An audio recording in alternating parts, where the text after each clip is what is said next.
Vous pensiez être débarrassé de ce bon vieux Big Ed? Erreur. La terreur verte revient à nouveau jouer ses mauvais tours dans deux ultimes histoires bien saignantes. Tout d'abord, le masque maudit tombe entre les mains d'un jeune homme qui s'inquiète beaucoup pour sa petite sœur, portée disparue à la Nouvelle-Orléans, actuellement en plein Mardi Gras.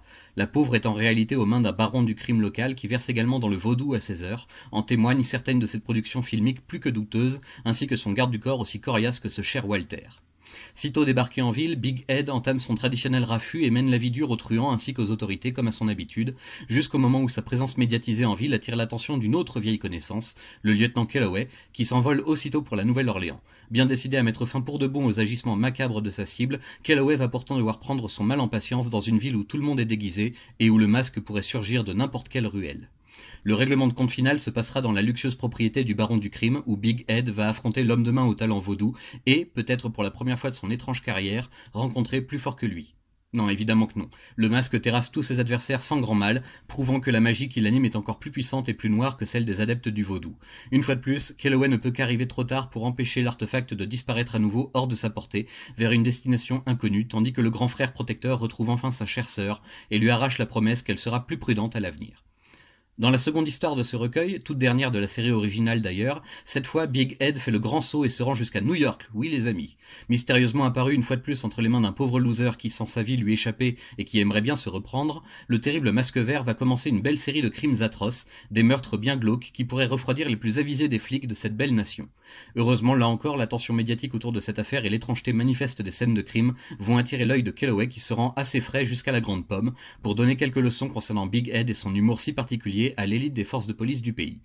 Commence alors un atroce jeu du chat et de la souris entre les inspecteurs et le criminel sadique et dérangé qui puise dans les plus profondes pulsions de son hôte pour créer un véritable carnage, librement inspiré du film Seven selon certaines langues bien pendues.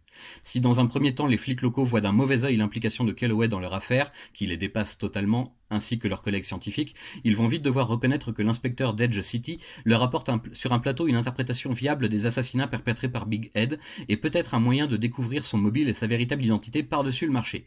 Mais il faut faire vite, car la liste des victimes désignées se réduit comme peau de chagrin et le temps vient à manquer.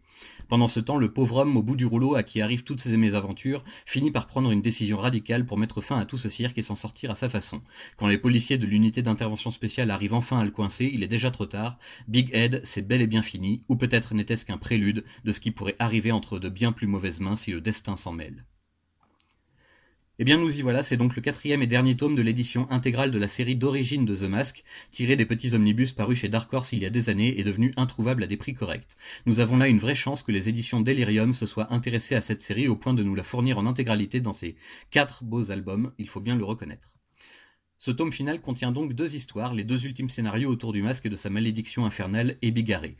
Personnellement, j'ai préféré la première des deux, peut-être parce qu'elle était plus touchante ou sincère selon mon ressenti, peut-être aussi parce que l'intégration du vaudou dans la déjà si longue carrière du masque était un élément bien original et, il faut bien l'avouer, plutôt fun. La seconde histoire en revanche est bien plus sombre, plus glauque, en un sens elle est donc plus dans le thème recherché dès les débuts de la série. Souvenez-vous, c'était il n'y a pas si longtemps sur la chaîne et sur le blog. Certes, le délire est un peu plus cadré, maîtrisé, moins gratuit et plus réfléchi, mais on reste dans la même satire sociale increvable et au goût si parfaitement dégueulasse que l'on nous a servi dans les premiers temps. La série a su évoluer avec son temps, avec le succès du film aussi bien sûr, dont elle parvient sans grande peine à se détacher pour reprendre du poil de la bête et faire oublier à ses fans, l'espace d'un instant fugace, la touchante innocence d'un Jim Carrey en pleine forme. The Mask, c'est donc fini, mais ne l'enterrez pas trop vite, cher lecteur, car il y a eu quelques beaux morceaux après cette première série enfin conclue. Vous avez sans doute croisé il y a quelques mois de cela chez Urban Comics le fameux Joker vs Mask, qui contenait deux récits inspirés à la fois des comics et des séries animées des univers DC et Dark Horse. C'est déjà pas mal d'avoir la chance de connaître cette belle réédition chez nous. Que nous réserve la suite? Aucune idée pour ma part, je pense que l'on peut dire que le grand tour est presque bouclé autour du personnage de Big Ed, même si par principe il ne faut jurer de rien le concernant. J'attends la parution toujours annoncée mais jamais confirmée de la seconde intégrale consacrée à la série originale de Vampirella, toujours chez Delirium. Visitez leur site, ils ont plein de choses sympas en projet et je pense que ça leur ferait plaisir de savoir que les fans sont en demande.